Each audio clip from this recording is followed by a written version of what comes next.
Please be seated.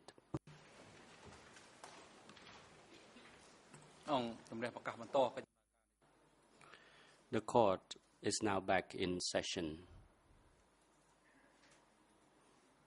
I now hand over to the defense team for Khieu Samphan to put the question to the witness.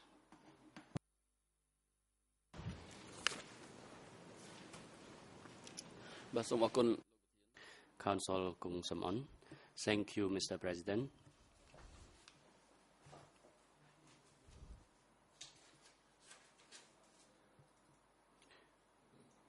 Your Honors, and good morning, everyone, and good morning, Mr.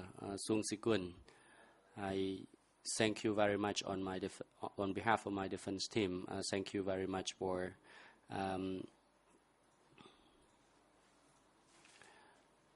coming to testify before the court today. My name is Kung Samon. I am the National Defense Counsel for Khieu Samphan. I have some questions to put to you, and I look forward to receiving your answers.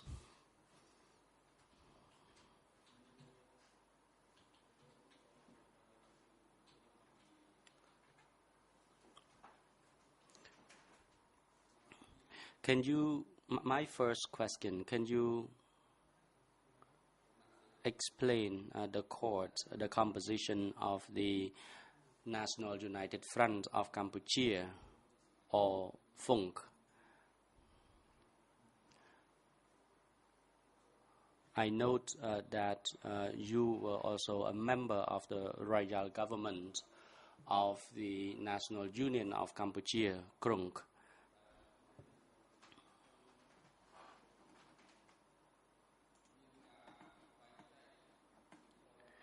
Can you tell the court whether or not the composition of the FUNC or KRUNC were further subdivided into groups depending on their political trend or factions?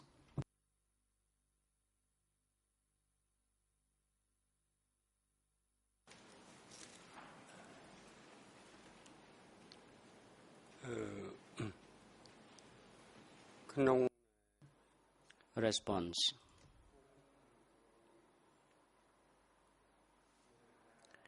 In both FUNC and KRUNC, there were respective organizational management. As FUNC, it was a political organization.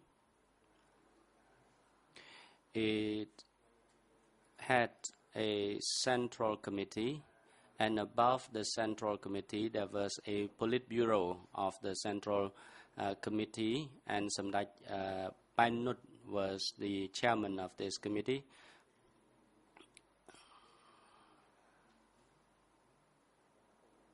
And in each country there was a cell of the FUNC. It was the appointment by FUNC. And as for the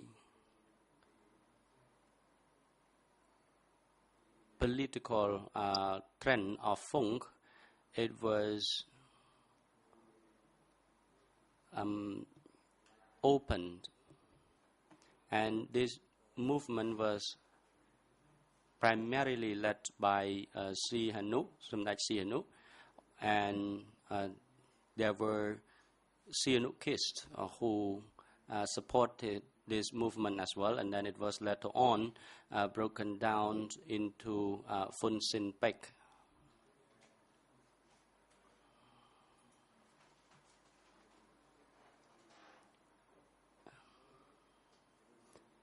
And this movement gained momentum at that time, and it had a wide range of members. And as for the leftist side, they also had a wide range of members as well. The leftists were not the Rouge people, and they included dignitaries such as Chao Seng.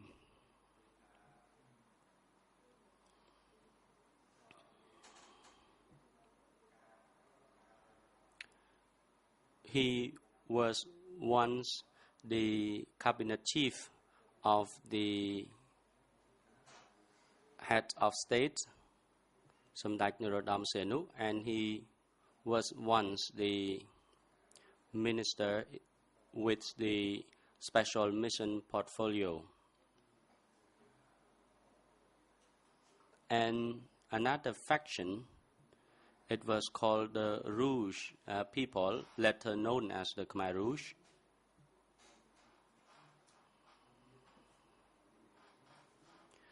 Led by Ieng Sari Khieu Samphan, Hu Yun and Hu Nam and Chun Mum.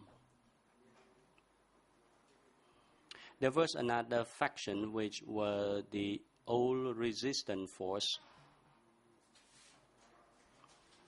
Following the Geneva Conference in 1954, those people were evacuated. Those people took refuge in North Vietnam.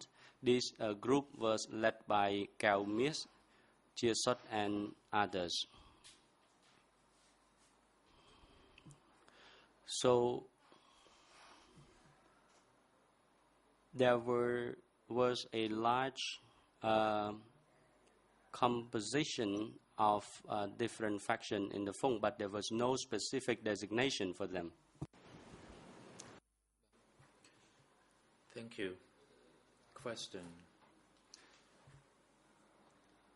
In your response to the prosecution, in reference to Sihanoukism and the names that you mentioned, can you tell us whether there was a base for such a tendency toward Sihanoukism?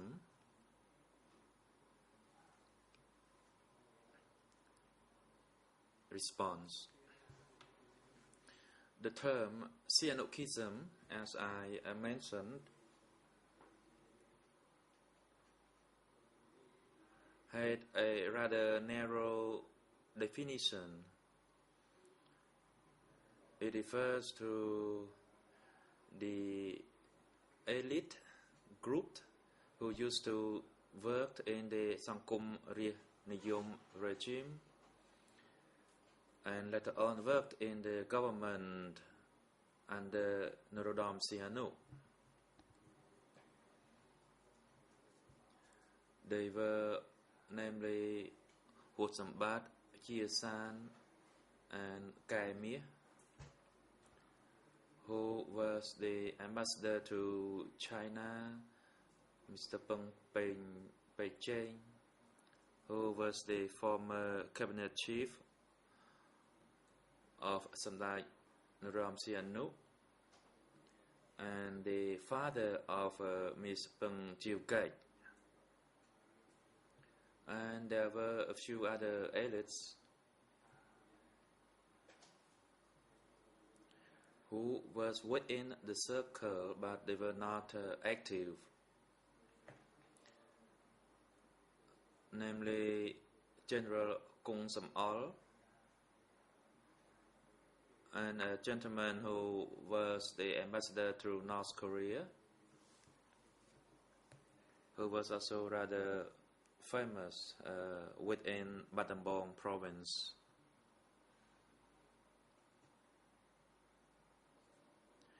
Thank you. Let me confirm with you the term Sihanoukism was not an organization which defined an official membership status.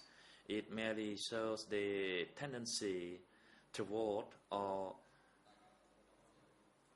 a fondness toward Norodom Sihanouk. Is that correct?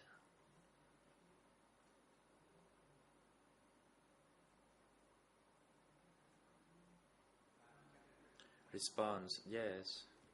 There was no clear organization. It was under the influence directly of Samdech Norodom Sihanouk, and it was formed without a clear organization.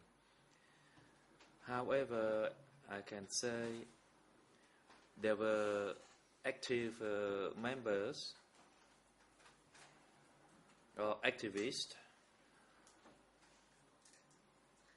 who were loyal, that is 100% loyal towards the prince. As for the rest,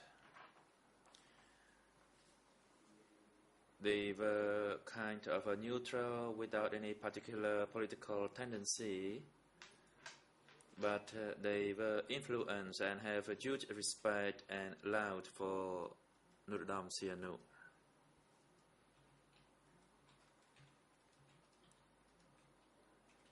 Thank you. You just then talked about the leftist, but they were not the Red Khmer. Can you explain a little bit further who they were?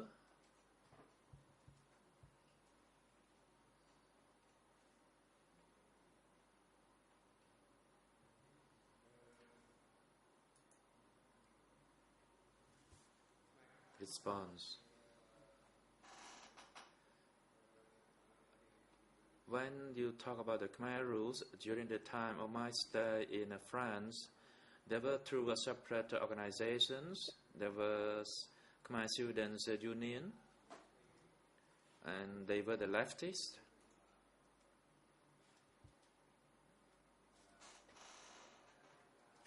However, there was another core organization within the Marxist-Leninist circle, and we can say they were the Red.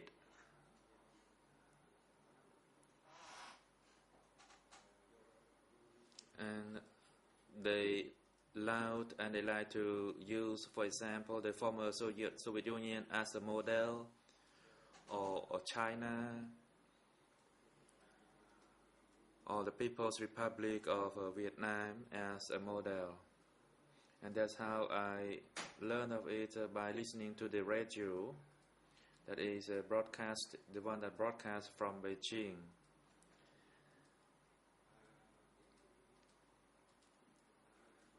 This group was a group which sympathized the communists, but they were not within the organization.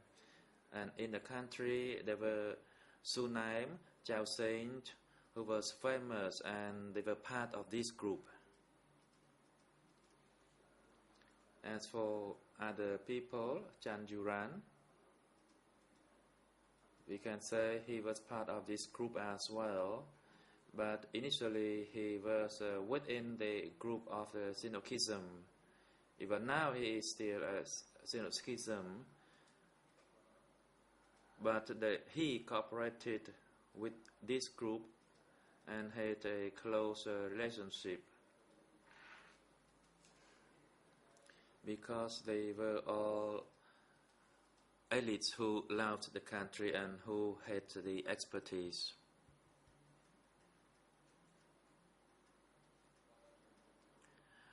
Thank you. In your statement, you talk about the participation in the Fung or the Grung, and there were those overseas, and there were domestic resistance in the forest. You also told the court when you were asked by Judge Lavange regarding the purpose for the establishment of Grung, which had the intention or the purpose to liberate the country from the American imperialist and the puppet regime, and not to join any aligned countries, and to maintain the sovereignty of the country. My follow-up question is the following. Did the two forces, that is the overseas force and the domestic force, relied on one another? Were they loyal to one another or trust each other and cooperate fully with one another? Or whether they actually exploited one another?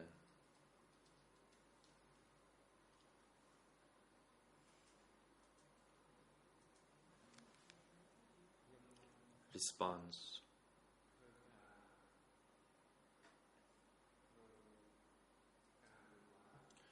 In the political arena at the time,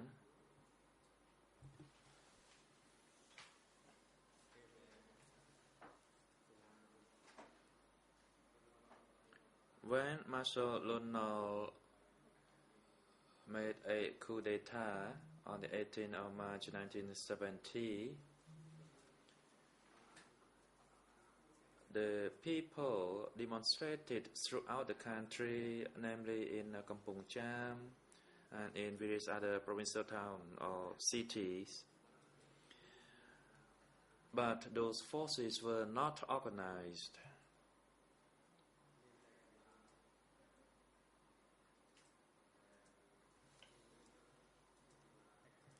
And at that time, the forces were low in number. They were kind of a special protection, a core protection force of the CPK. And the CPK actually gathered and combined those forces. At that time, of course, now we cannot deny the fact because it was a historical context, and there was a force from the South Vietnam, that is the Viet Cong force, and they were present in quite a large number in Cambodia. And they both raised the flags of Samdech Sihanouk in order to gather the forces from the people to join the resistant movement.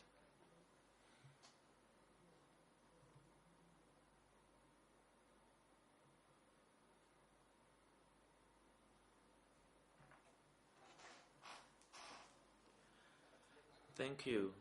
Question.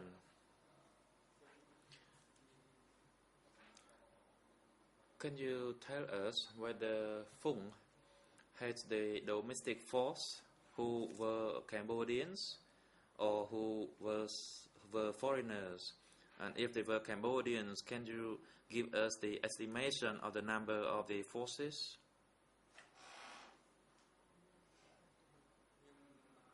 Response. I cannot know it clearly since I was overseas back then. I know that in 1970 there was a rebellion in Samlot by the peasants, and in 1968 the Communist Party of Cambodia decided to rise in the form of a riot to confiscate weapons from the enemy throughout the country. But these armed forces were in a small number.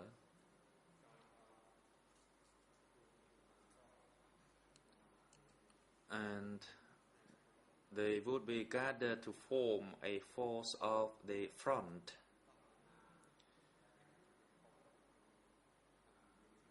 And the Viet Cong force inside the country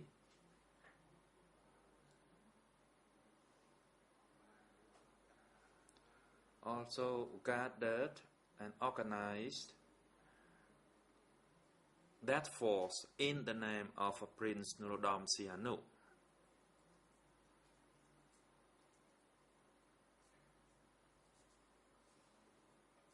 Thank you. My next question is related to the Communist Party of Cambodia. You made a previous statement that you became a party's member in 1971 in Beijing. The question is, do you know when the CPK was established?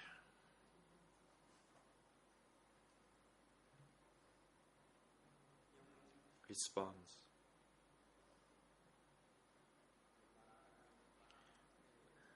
I do not know it clearly back then, and officially I became a party's member in Beijing in 1971 as I had gone through the preparatory stage for quite a long time. In 1955, I became a member of the Democratic Party, and then I joined the popular movement or populist group.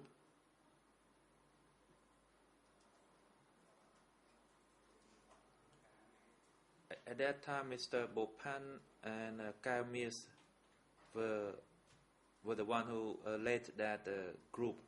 And later on, when Israeli returned from France in early 1957, I secretly became the core person of the party in light of the preparation for my membership. And that's how it was started.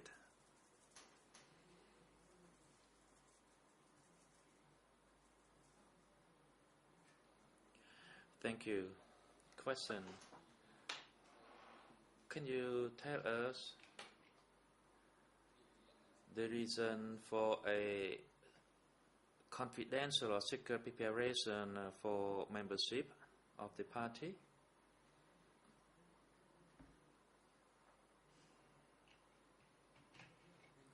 Response. At that time,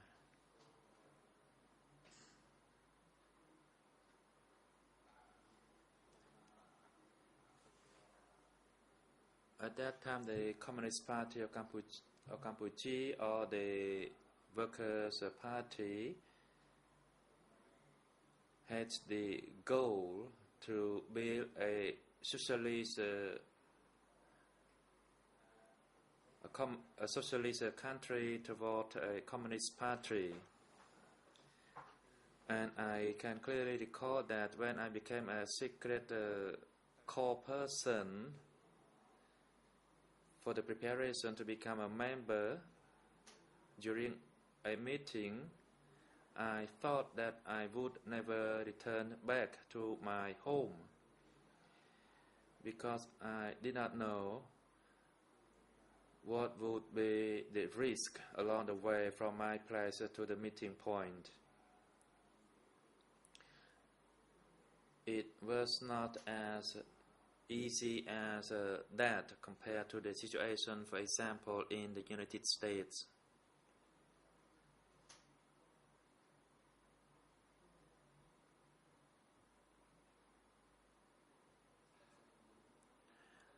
Thank you.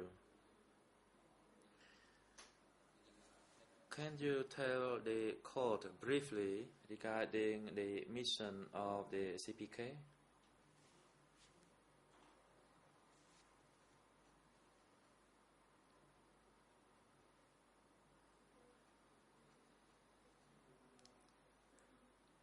Response.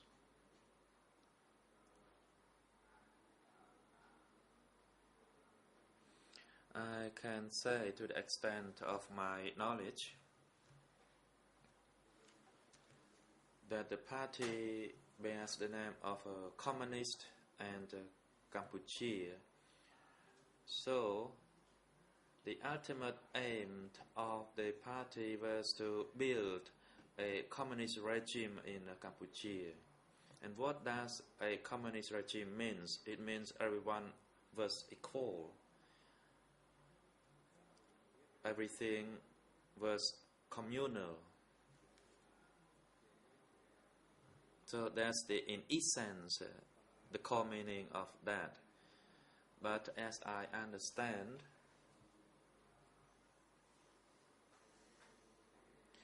not everything was communal or common. For example, in China or in Vietnam, there would be a common kitchen, common farm,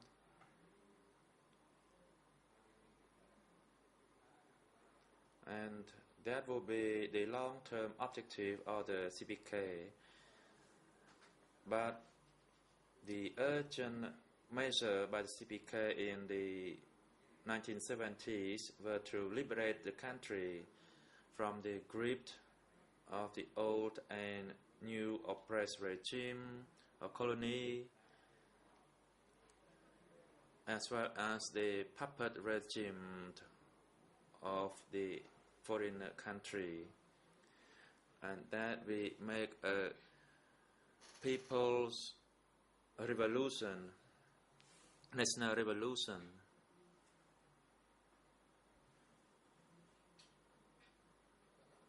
Thank you.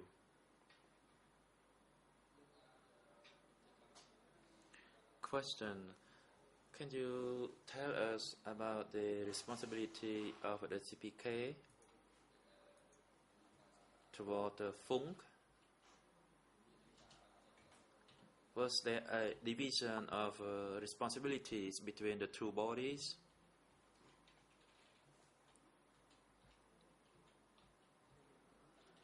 Response: I do not know clearly, but it is my understanding that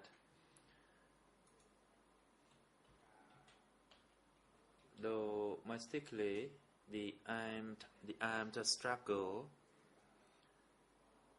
was to be led by the Communist Party of Cambodia, and overseas everything else would be under the leadership of Prince Norodom Sihanouk, who was the head of Funk and also the official head of state at the time. Thank you. Question: can you tell us which organization had more influence?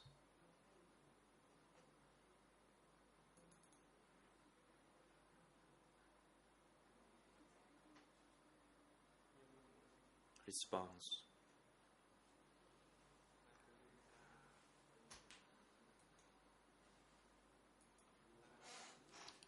I can say that the two organizations joined forces as one.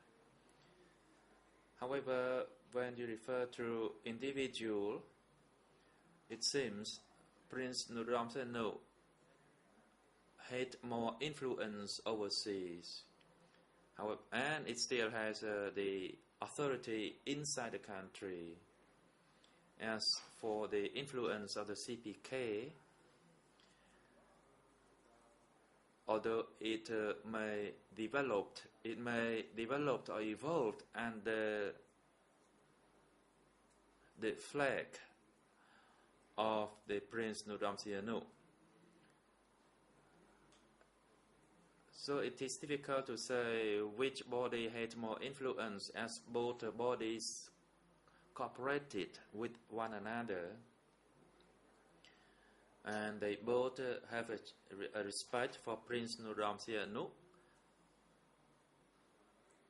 and they also carried arms or weapons inside the country in order to achieve the common goal of the Funk as well. Thank you.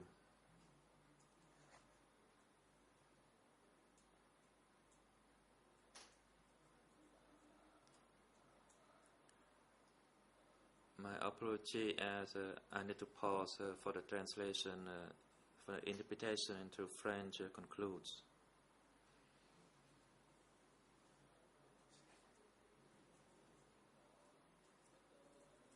Questioned: in relation to administration at the bases or the military command?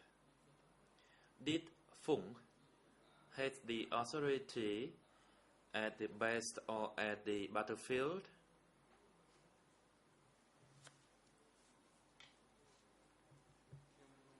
Response.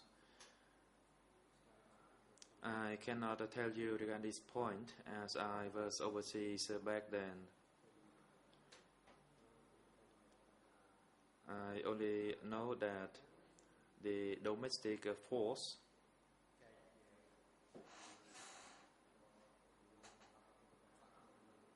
was divided into the armed forces of the CPK and the armed forces of Viet Cong, that is the front movement of Vietnam.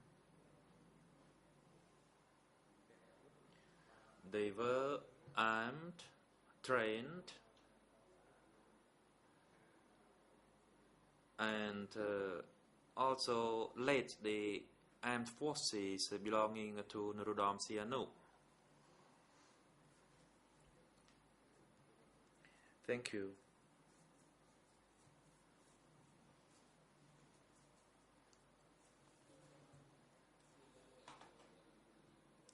Question.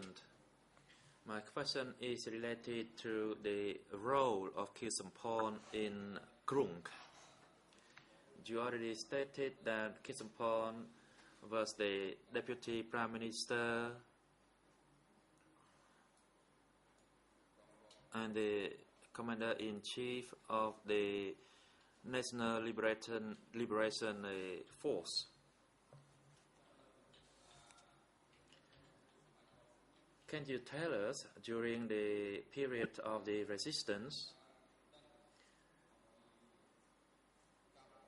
did you know the actual role and function of Khieu Samphan in the said roles, in the said functions?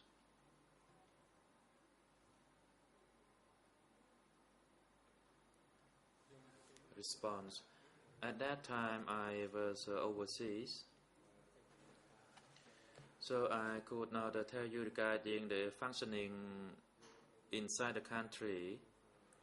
However, I can tell you that as a Commander-in-Chief of the National Liberation Force, I could say Khieu Samphan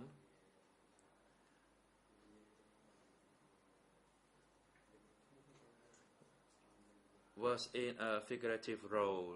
He did not have any real power, and I learned of that at a later stage, but I could conclude that at that time his role was only figurative.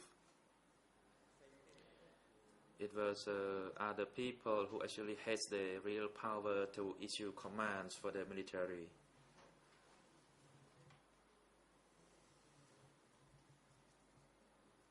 Thank you. Question. Can you actually tell us who were the actual commanders?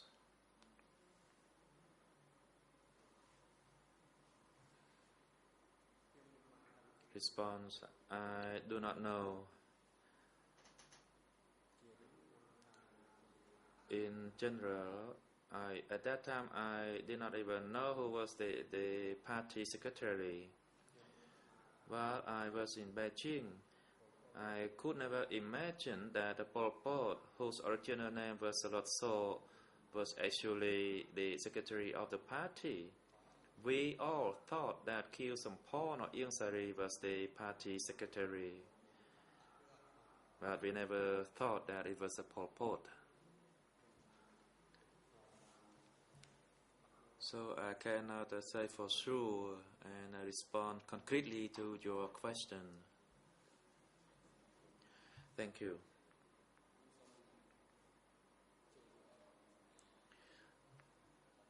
Now I move to the period of the 17th April 1975.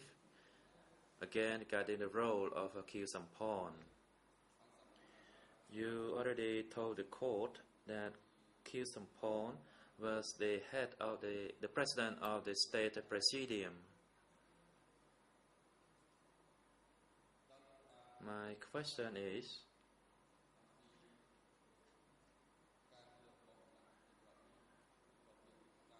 regarding the role and function of the president of the state of a presidium, were you aware of such roles during the decay period?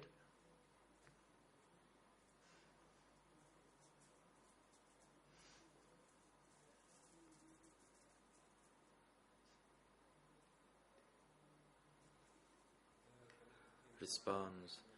The state presidium comprised of 3 people.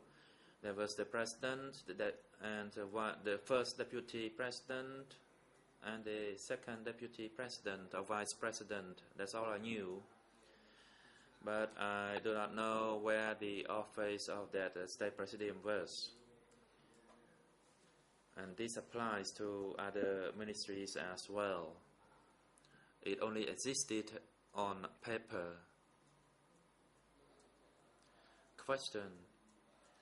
Can you give us some examples of the ministries where they existed only on paper and there was no real existence or location of those ministries?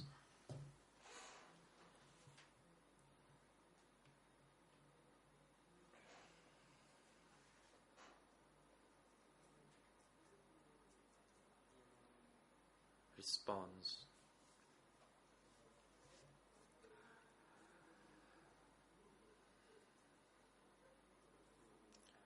Let's say the Ministry of Public Works, where Toi Phuen was the minister.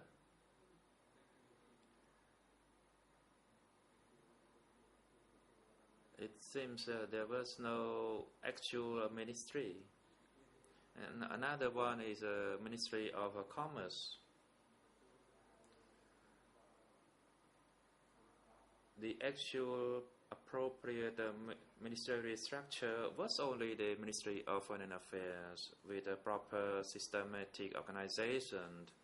As for other ministries, for instance, the Ministry of Propaganda and Information, there were a kind of organization, but it was not full. So I repeat, there was a proper Ministry of Foreign Affairs. There was also a Ministry of Propaganda and Information, which kind of have a sort of organization. As for the Ministry of Health, Chun Chun was the minister, but he was aloof by himself. So many other ministries only existed on paper with no proper organization, and we could understand the issue or the context.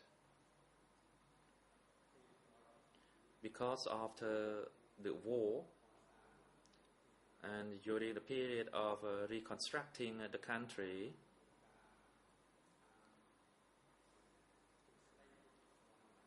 and pursuant to the theory of the CPK,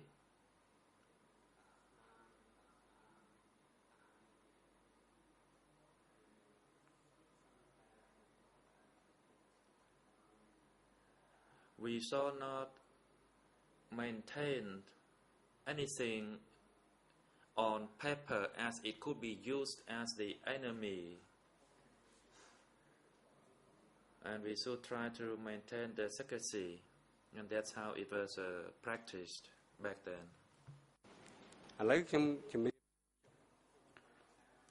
I would like to add one thing for the information of the chamber. Mr. President, I would like to ask for your leave to add at this point. I simply would like to clarify it. For example, if I was an interpreter, and this morning I was assigned to interpret for the meeting with the ambassador of Albania, who went to present a credential to Mr. Kyu Sampon, and that ambassador was a close friend of mine.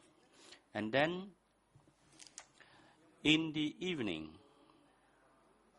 the wife of the ambassador fell sick. Then the doctor to be sent was to be sent from the ministry to attend to the wife of the ambassador of Albania to Cambodia. So I went to his residence and the embassy. Then he stared at me and speechless. He did not talk to him, not even a single word. He was a close friend to me, but he did not say anything to me, not even a word. Then I was wondering why. Then when I returned back home, they told me that the interpreter for the president of the state presidium was somebody who had privilege. He or she was supposed to interpret for only the president. He was not supposed to interpret for ordinary conventional circumstance like that. But for me, I did not mind that. I could do whatever assignment that was required for me to do.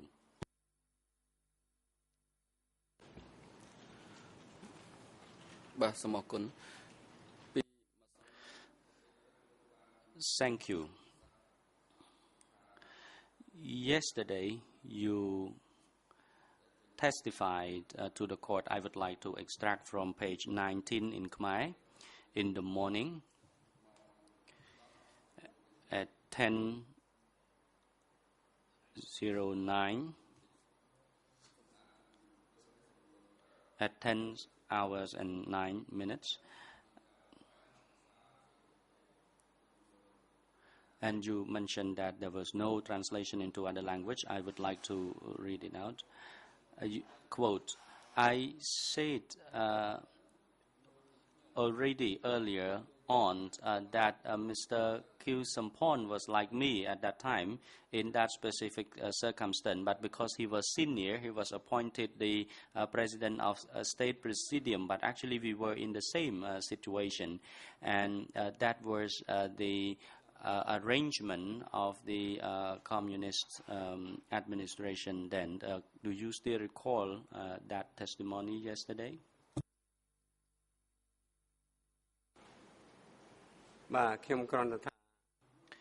Response. Yes, I simply said that before the Communist Party of Cambodia, by virtue of the principle of the party as well as the actual implementation of the policy, it was so because no one was permanently important to the party. For example, between Mr. Khieu Samphan and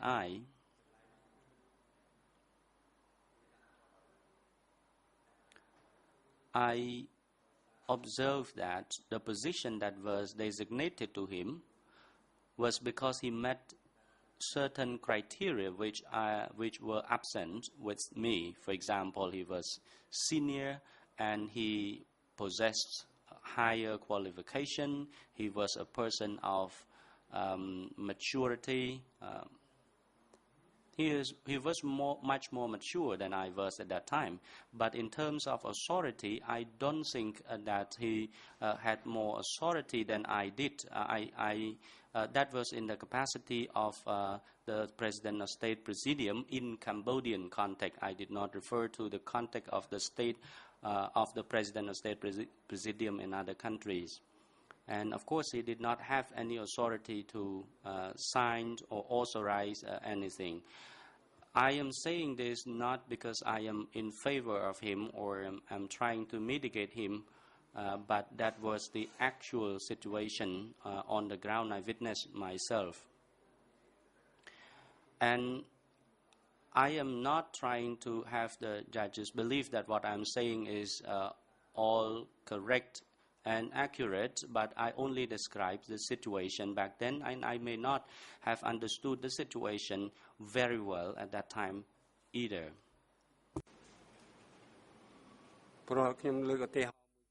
I can bring up another example.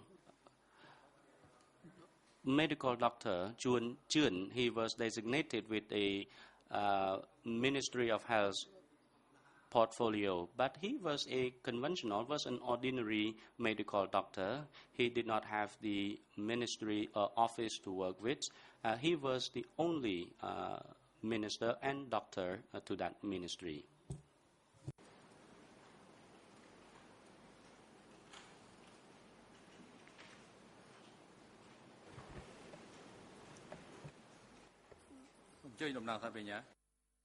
President, representative prosecutor, you may proceed.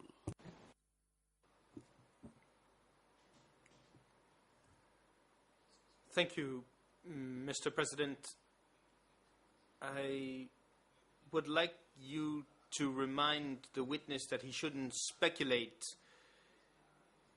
He has been drawing personal conclusions for several answers without us exactly knowing what are the real reasons for these conclusions, and you reminded him several times that he is not an expert.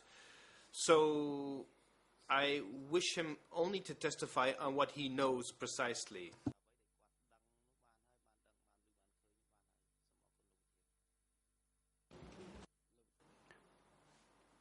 The President, yes, Counsel, you may respond to this objection. Counsel Kung Sam-on, I wish to respond briefly to the objection by the prosecution. Actually, this witness before us was the one who had great knowledge because he was involved by himself. He was involved in the revolution preceding the Democratic Cambodia period, so his evaluation and assessment of the situation is very useful and conducive to ascertaining the truth. I know that in his testimonies he may made up certain things, but it would be conducive to the whole proceedings. And so I would like to now continue with my line of questioning. I would like to expand a little bit on this particular point of testimony. You said that you are one of the intellectuals. You said that you did not have to fall in line with whatever political line of the party was or the order from the party leadership. And you also said that your thought would make a difference and it would differ from other revolutionary people or resistant people. Could you please elaborate on that point? Why did you have to abandon your personal perception concerning the lack of freedoms or so? Why did the intellectuals at that time who were in the Communist Party of Cambodia not use their intelligence in order to deal with situation at that time? Can you please elaborate on this?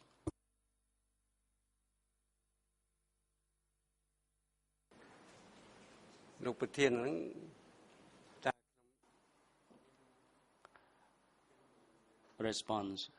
Mr. President, it does not mean that I don't want to respond to this question, but if I do, then the prosecution might object, saying that I am not an expert. I can elaborate on this point if I am so allowed, because I lived in that system, in that regime. I could explain it to myself, and I came across it myself in my life, so I could explain it.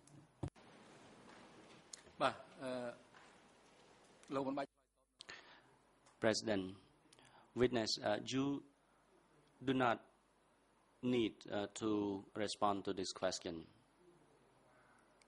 Your own assessment amounts to your conclusion or supposition, unless the defense counsel asks specific questions of the experience you came across yourself, but the question put just now was meant to elicit your conclusion or subjective assumption to the situation. So you are now testifying in a capacity as a witness, so you are not supposed to draw any conclusion. Counsel Kung Samon. Thank you, Mr. President. I would like to rephrase my question.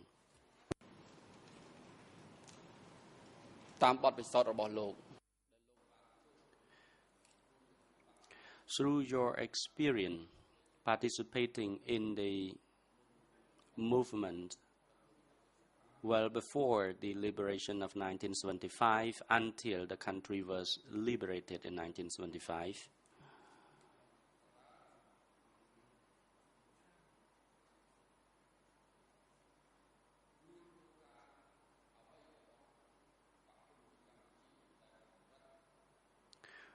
were there any principles imposed by the Communist Party of Cambodia on the mobilization of the intelligence or skill of intellectuals?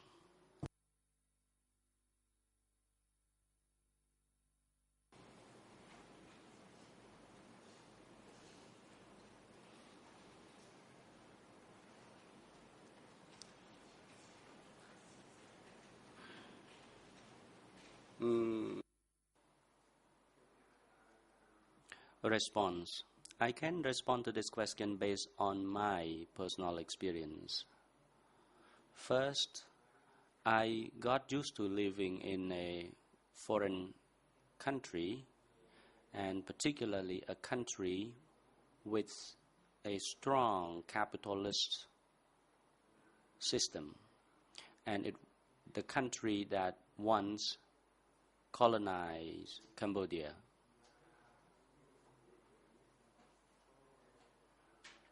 And our education, as well as our frame of mind, was attached to that. And we wanted to serve the revolution, the Communist Party of Cambodia, with which I was a member. So what I had been trained and acquired overseas was considered the impediment to my participation in the movement. To put it simply, the precondition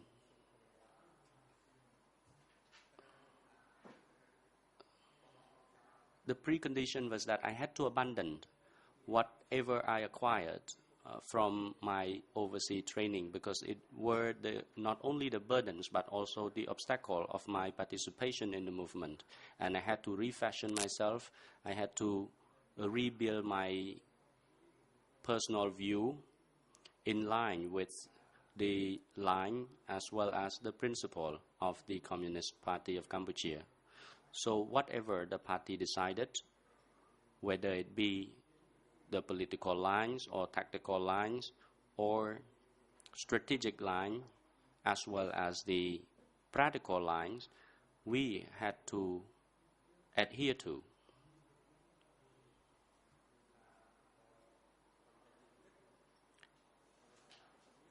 The mere fact that we started to question it raises the question of our trust in the party. So that posed the question on us that we did not have the trust in the party. So what we had to endeavor to do at that time is to rebuild ourselves and refashion ourselves. But we still had our own thinking.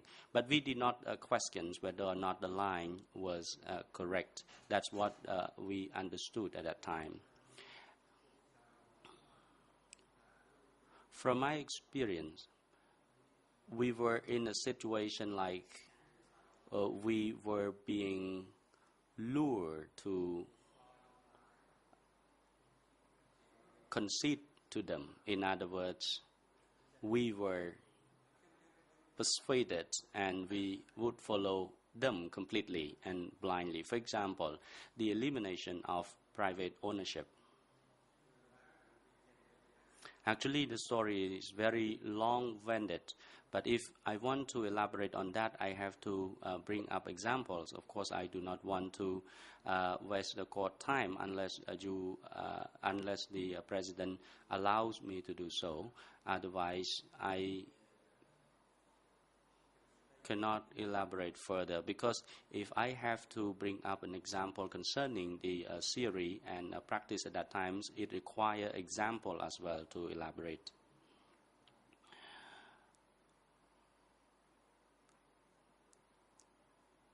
Council Kung Samon, thank you very much for endeavoring to respond to my question. ឧទាហរណ៍មានច្រើនណាស់ហើយមិនមានអីជានេះអមថា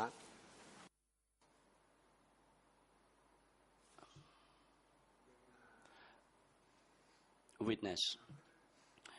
There were plenty of examples. For example, we were required to give up our personal belongings and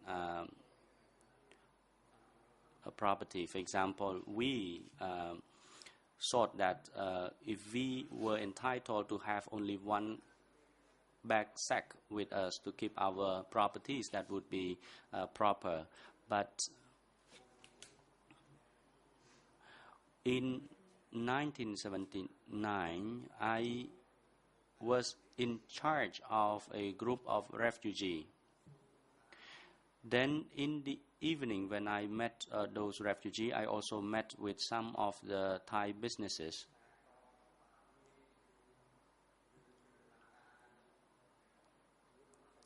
And they asked us whether or not we had anything to exchange, anything valuable to exchange with us, for example, the jewelries or things like that that were tradable.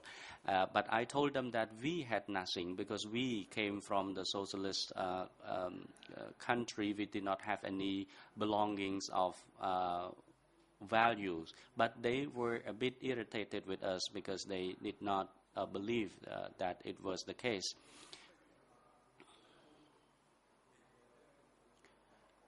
But then there were some of the refugees who could hide some of their belongings, for example, diamond rings or gold rings or so, and then they offer it voluntarily to me just in exchange for tins of cooked fish. And then when those Thai businesses witnessed that, then they realized that, oh, that was the case of socialism in Cambodia.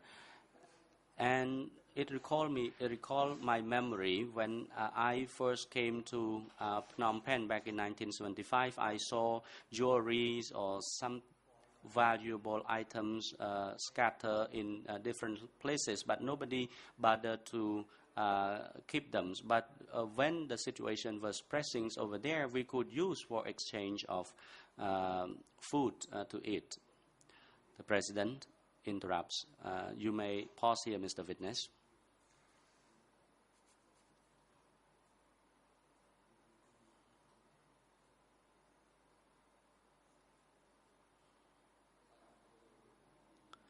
Counsel Kung Samon. Can you explain to the court the principle of solidarity during the Democratic Cambodia period? President. Counsel, please rephrase your question. If you use the term explained, it means that you are putting the question to the experts, because the explanation entails the description of something. So this question should be avoided. He is now testifying in his capacity as the witness, not an expert witness. Counsel Kung Samon. Thank you, Mr. President. I have no further questions. Thank you.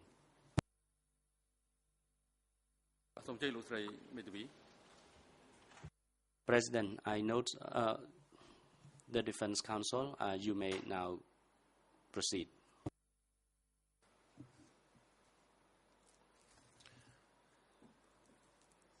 Thank you, Mr. President. Good morning, Mr. Sonsukung. My name is Anta Gise, and I am Mr. Kesompa's International Defense Council. I am going to put a few questions to you now. Questions of clarification regarding what you just said, whether it be in regard to what you said before the tribunal, or whether it regards what you said to the co-investigating judges. My first question focuses on an issue that you discussed during our hearing of 6 August, when you explained that in the context of your training or of your education, you had to combat the enemy within yourself in order to foster a new mentality. So my question is the following. As an intellectual, were you considered as having more trouble fighting this enemy within yourself, as a peasant, for example, or as a worker?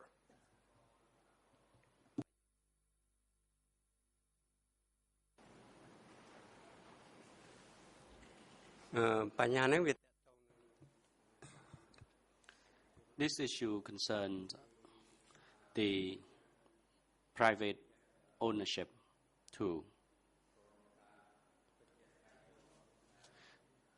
Both in series and reality, it was normal that once we were from a high pedigree, then the elimination of private property posed an issue, because if the reality was that it was not really reflected the classes, but in terms of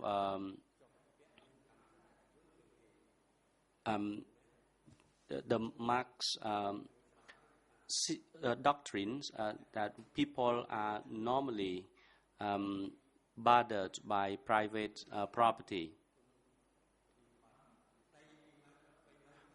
For example, friends may enter into arguments because of the property. So private property posed a problem, but as for myself, I did not have any problem with the abandoning of private property. It was my own nature. I am someone who is open-minded. I can say that about myself. I am not trying to say that I am good people, but I am generous. Whatever people ask for it from me, then if I can offer, I would do it happily. And once they ask me if I was that kind and generous, if they ask me for my life, would I be willing to offer? And I told them that it depends on who asked me for my life. Well, this is, I'm not trying to say that it is my personal goodness of that, but it was true.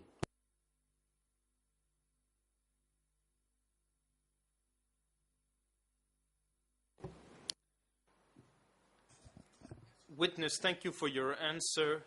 I would like to insist on the necessity of speaking a bit more slowly, because we are having trouble getting the totality of your answer, at least in French.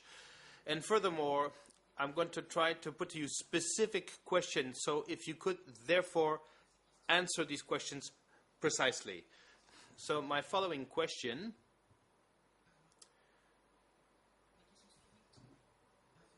before we break for lunch is, well, you said often, or you mentioned often, the mistrust that people had towards intellectuals who were educated abroad. And my question, therefore, is to know how this mistrust came across clearly on a daily basis during your daily activities.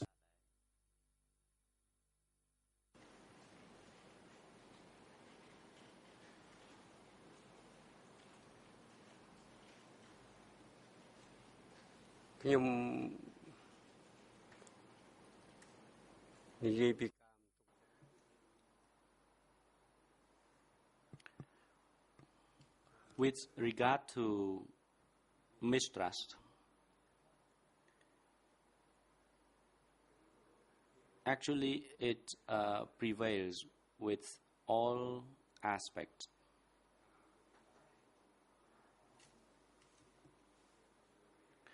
During the democratic Cambodia, we were under the communist regime, so we lived collectively, and everything was connected and mutually influencing. So the mistrust was everywhere. There were minor issues that I do not want to dwell on, but for communication, the communication between intellectuals, for example, or communication between me and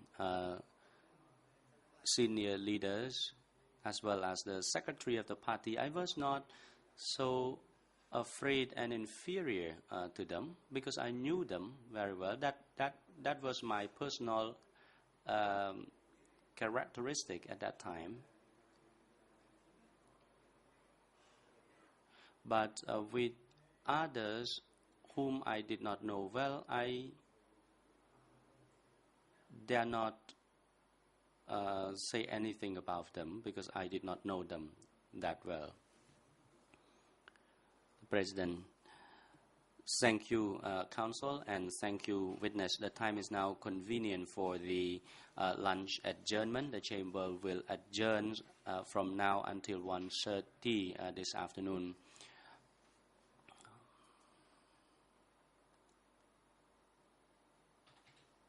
But before we adjourn for lunch, we would like to ask witness Sung Si Kun whether or not, based on your assessments of your state of health as of now, will you be able to testify before the chamber this afternoon, or you wish to request for the rest this afternoon and you will resume tomorrow morning?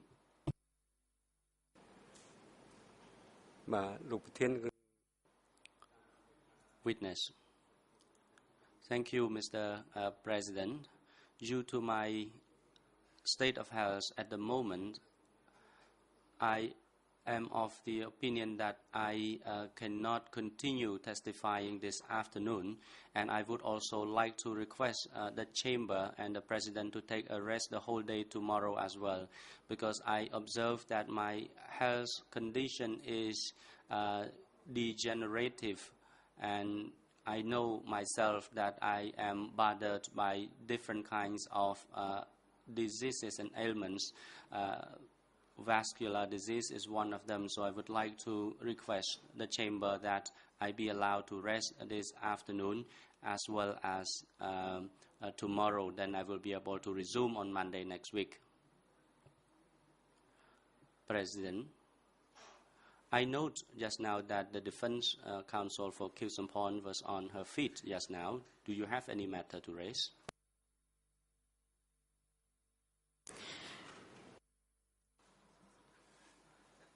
Mr. President, no. It was quite simply to know if the witness was planning to testify this afternoon, and you beat me to it, sir.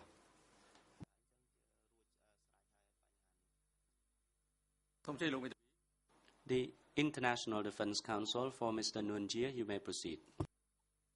Thank you, Mr. President. I do not want to speak out of order, but before I miss my opportunity, I want to state that Nguyen Chia would like to follow this afternoon's proceedings from the holding cell, as he is suffering from a headache, back pain, and a lack of concentration. So I'm not sure if this was the proper moment to raise it, but for your information, we have prepared the waiver.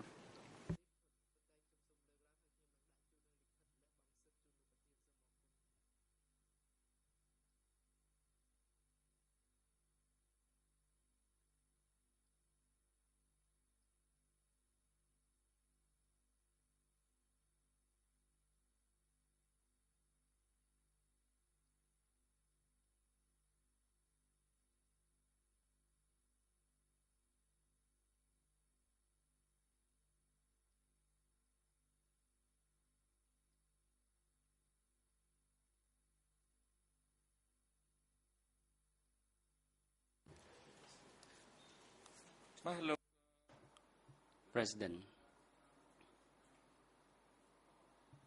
Mr.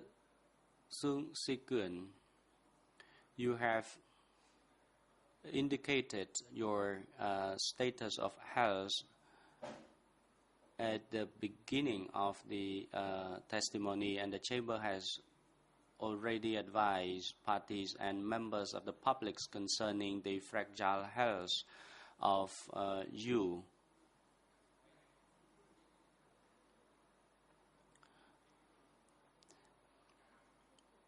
And the Chamber grants you the request to take a rest this afternoon and tomorrow the whole day, and you will be called to testify before the Chamber on Monday next week. And the Chamber wishes to advise parties and members of the public that following this testimony by the witness, this afternoon we will resume the questioning of another alternative witness whom we already heard him half day yesterday afternoon.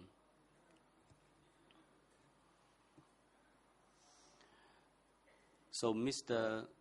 Sung Si-kun, you are called to appear before the Chamber again on Monday next week. And please make sure that you arrive at the court before 9 o'clock in the morning. Duty counsel is also invited to accompany the witness as well, and court officer is instructed to facilitate the travel and arrangement for the accommodation for the witness, and make sure that the witness be brought before the Chamber before 9 o'clock in the morning on Monday next week.